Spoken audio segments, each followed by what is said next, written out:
we don't give them a proper means of communicating, then they won't be able to communicate. Students at Elk Point, South Dakota, taking special needs communication beyond the classroom. Wednesday, a group of students gave their local police new communication cards to help better communicate with kids who may struggle to speak in an emergency.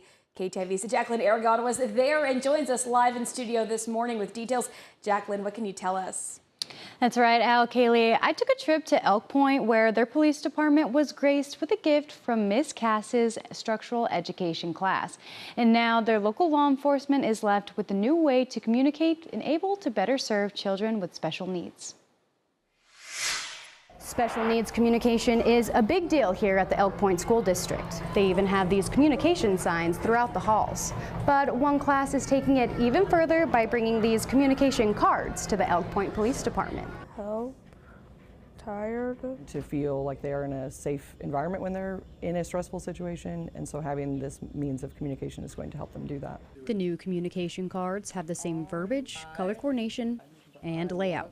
Cassandra Smith, special education teacher for the Elk Point schools, says the new cards for law enforcement have the main signs needed to communicate. When I want help. Or in any emergency situation. So it talks about hurt, vomit, stomach pain, EpiPen, seizures, those kinds of things.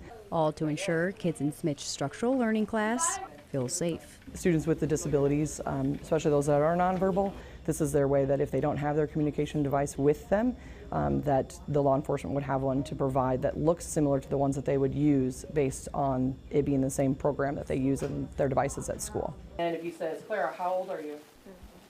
13. Allowing law enforcement to respond as needed as soon as possible. In Elk Point, South Dakota, I'm Jacqueline Aragon, KTIV News 4. And the students aren't stopping there. Next Friday, they'll take the same students from the Elk Point Police Department will actually take the same set of cards to the Union County Sheriff's Office.